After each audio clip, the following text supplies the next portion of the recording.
जय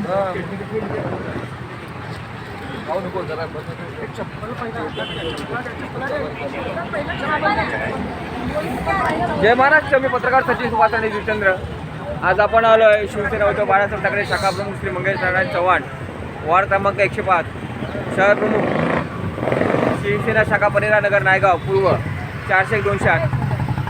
आज आपण हा पाहू शकता, हा बॅनर पाहून घ्यायचा.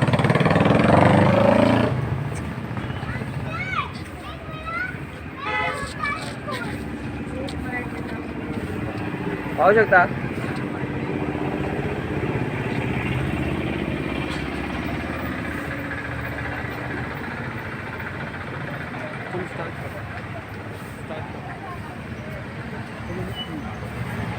जय महाराष्ट्र.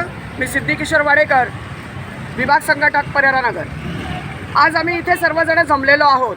तुम्हाला साधारणतः हे आलंच असेल की आम्ही इथे का जमलो आहे. नीलमताई गोरे, तुम्ही जिथे गेलात तिथे सुखी राहा. आम्हाला त्याच्याबद्दल काही एक देणं घेणं नाही आहे. पण तिथे जाऊन जर तुम्ही आमचे पक्षप्रमुख उद्धवसाहेब ठाकरे यांच्यावर जर तुम्ही चिखलफेक करत असाल तर आम्ही रणरागणी चुप बसणार नाही, गप्पा बसणार नाही.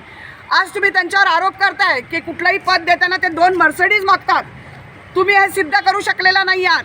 कुठल्या पदावर तुम्ही कुठल्या जीवावर म्हणता की त्या 2 मर्सिडीज दाखवतात. जेव्हा तुम्ही आरोप करता तेव्हा तुम्ही सिद्ध करायला हवं होतं, पण तुम्ही ते सिद्ध केलेलं नाही आहे. तुम्हाला पक्षाने 4 वेळा आमदारकी दिली, उपनेतेपद दिलं, एवढं तुम्हाला सर्व मोठं केलेलं असताना तुम्हाला किती मर्सिडीज दिल्या त्याचा तुम्ही पुरावा का दिला नाही आणि तुम्ही आत्तापर्यंत का गप्पा बसताय. आज ज्यांच्या जीवावर तुम्ही मोठे झालात आणि तिथे गेलात, आमचं काही म्हणणं नाही, तुम्ही जिथे गेलात तिथे सुखी राहा. पण जर आमच्या साहेबांवर तुम्ही कधी बोट उचलण्याचा प्रयत्न केला किंवा त्यांना बदनाम करण्याचा प्रयत्न केला तर आम्ही रणरागणी आणि आम्ही शिवसैनिक कधी गप्प बसणार नाही. तुमचा जाहीरपणे आम्ही धिक्कार करतो, जाहीरपणे धिक्कार करतो, तुम्हाला चपलेने मारतो. तुमच्यावर तुम्ही निघाले काय त्याबद्दल तुला नालायक आहात. नीलमताई हाय हाय, नीलमताई हाय हाय, नीलमताई हाय हाय, नीलमताई हाय हाय, नीलमताई हाय हाय. मारा चपलाने मारा. आणि ज्या तुम्ही आमच्या उद्धव बाळासाहेब ठाकरे गटाच्या होऊ शकत नाही त्या तुम्ही कोणाच्याही होऊ शकत नाही, कारण तुम्ही तुमच्या स्वार्थासाठी पक्ष बदलता. धिक्कार असो, धिक्कार असो, धिक्कार असो.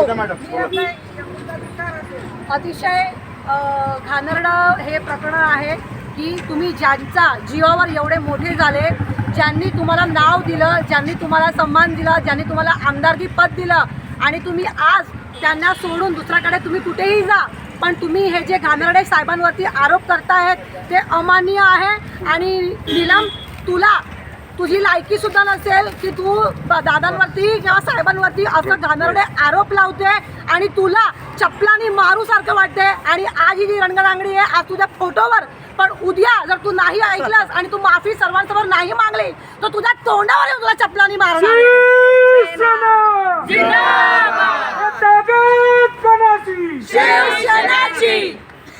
आज तुझ्या इनोवा गाडीचे चाक सुद्धा आज आमच्या शिवसैनिकाच्या ह्याच्यावर आहेत. आज आमच्या बळावर तू ही सगळी गाळे करून बसलेली आहे, सगळी उपभोगते सत्ता. तुझ्यावर धिक्कार असो, तुला लाज वाटली पाहिजे साहेबांबद्दल. तुला लाज वाटली पाहिजे. धिक्कार आहे, धिक्कार आहे. कार्यक्रम खतम. मारच सर्वांना काय आहे याची लायकी आहे का? लायकी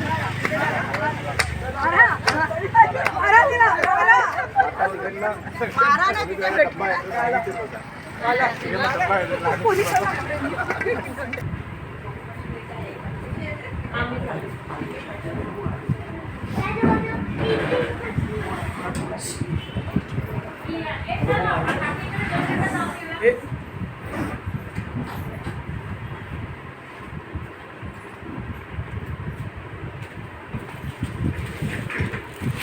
मंगेश, आता जो आंदोलन झालेलं आहे, जोडे मारो आंदोलन, त्याच्याबद्दल माहिती द्या.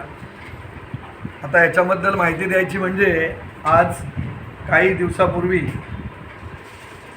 नीलम गोरे याने आमचे जो पक्षप्रमुख आहेत, माजी मुख्यमंत्री उद्धवसाहेब ठाकरे यांच्याबद्दल जे वक्तव्य केलेलं आहे, घाणेरडं वक्तव्य.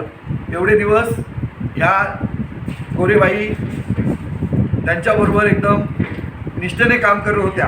ह्या दुसऱ्या पक्षामध्ये गेल्या आणि नको नको ते जे न शोभणारं निंदनीय त्यांच्या तोंडातून असं वक्तृत्व करण्यात आलं की बंगल्यावरती गाड्यांचे व्यवहार होतात आणि पदं दिली जाते. पण यांना 4 वेळा आमदारकी दिली उद्धव साहेबांनी. आता 4 वेळा जेव्हा म्हणजे केवढा कालावधी झाला त्याचा यांना भान नाही. त्यांचं आयुष्य गेलं त्याच्यामध्ये, त्यांचं आयुष्य संपत चाललं आणि असे हे बेताल वक्तव्य करतात. तर म्हणून आज इथे आम्ही या आमच्या नायगाव पूर्वमध्ये परेरानगर शाखेमध्ये निषेध आमच्या महिलांनी ठेवला आणि ही फक्त त्यांना एक सूचना दिलेली आहे की तुम्ही कुठेही जा आणि सुखी राहा, असा त्यांचा एक संदेश होता. पण तुम्ही थोडं मागे वळून बघावं की आपण काय होतो आणि आपण काय झालो आणि ते कशामुळे झालो. आज उद्धव बाळासाहेब ठाकरे त्यांना असं वाटत असेल की आता आम्ही पक्ष सोडून गेलो, यांच्याकडे काय राहिले नाही. परंतु जे निष्ठांचे, जे खरे बाळासाहेबांचे शिवसैनिक आणि रणरागिण्या अजूनही या महाराष्ट्रामध्ये एक दिवस दाखवून देतील की शिवसेना, उद्धव बाळासाहेब ठाकरे या पक्षाची खरी ताकद काय आहे आणि निष्ठा म्हणजे काय, या संपूर्ण गद्दारांना गेलेत आणि जे बेताल वक्तव्य करत आहेत त्यांना कळेल. म्हणून आज हा निषेध आंदोलन आम्ही इथे केलं. बस कोणाला बोलायचं?